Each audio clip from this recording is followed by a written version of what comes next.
guys, welcome back, and if you're new here, welcome. So I'm going to continue with the weekly story times, except for the month of October. I'm going to be doing scary stories, so if you guys are interested in that, just keep watching. And for this first week, we're going to start off with my crazy stalker story.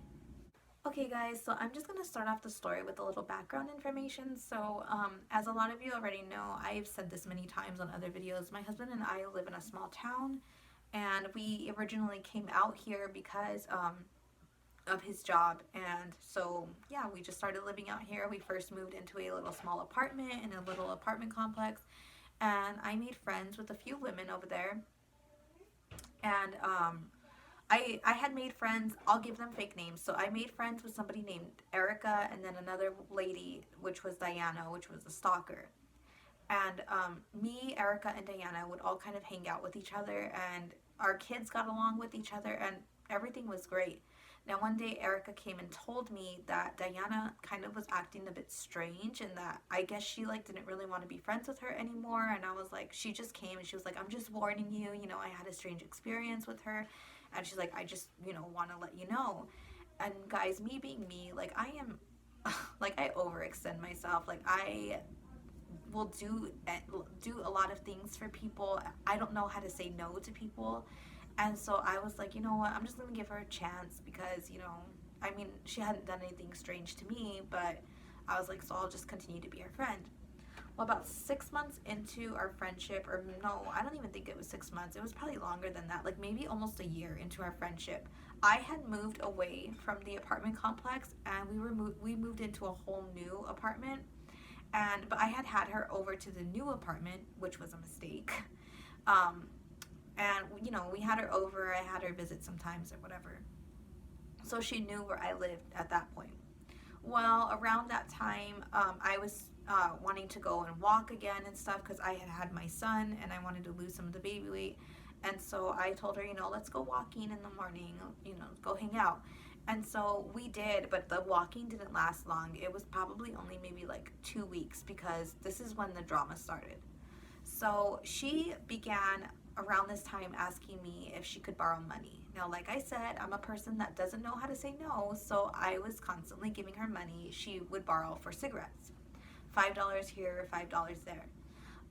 It got to the point where I ended up telling my husband, and he did get upset because he was like, it's not our responsibility. We have our own bills and we have our own things to be taken care of. Like, you don't need to be giving people money. And I was like, yeah, I totally get it. Next time she asks, I'm going to tell her no. Now, she never paid me back, but like I said, I didn't ever expect the money back. I just was like, it's okay. Don't worry about it.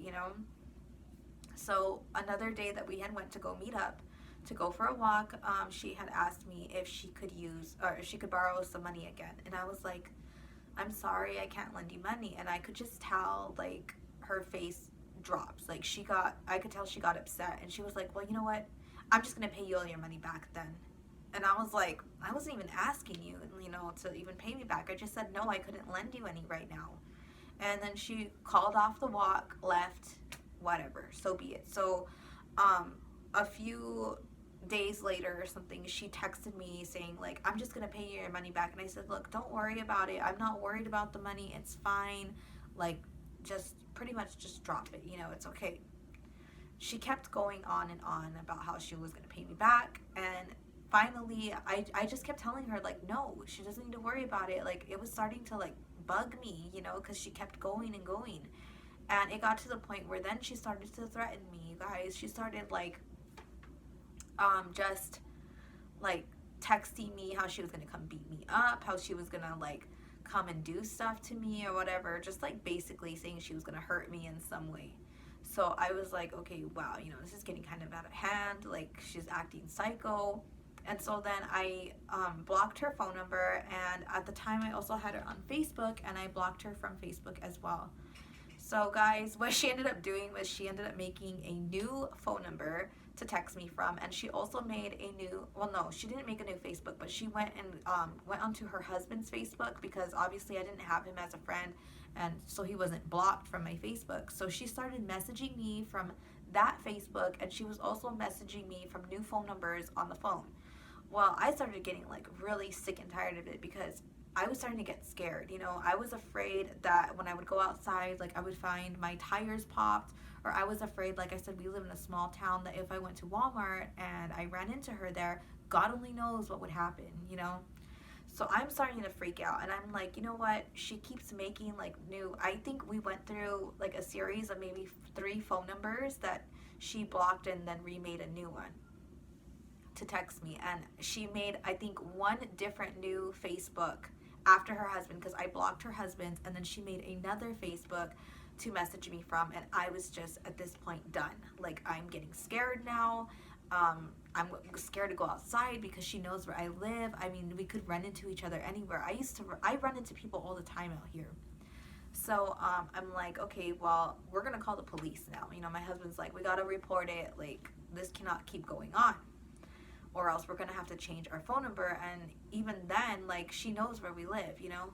So we end up calling the police, and they go and they talk to her. Now, they had had a lot of situations previously with her. This wasn't the first time that she's run into problems with law enforcement. So they tell her to knock it off, and obviously to stop messaging me and stop bothering me.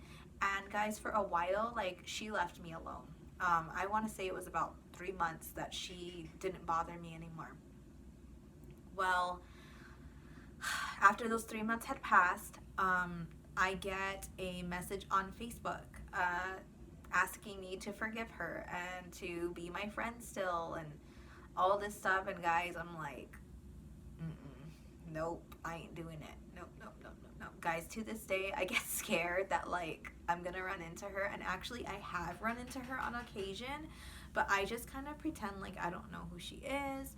And I just kind of, like, look the other way, and I just pretend like I don't see her, because I mean, she's scary. Like, I've heard some stuff about her, and obviously I can't say here, I don't want to, like, put all of her information on blast, but she's a scary person, guys. And I am so glad that, like, I was able to get rid of her out of my life. Hopefully, like, I never have to deal with her or the way she is. And it's so sad because she has such a beautiful, lovely daughter. Like, my daughter loved playing with her, but just her mother is completely out of her mind. I don't know why she got it into her head to try and attack me or threaten me or anything. So yeah, guys, that was my crazy stalker story. And I'm sure Erica knows who she is. Hey, girl. So yeah, guys, if you guys enjoyed that story time, hit the like button, and I will share another scary story next week. So I will see you guys next time. Bye.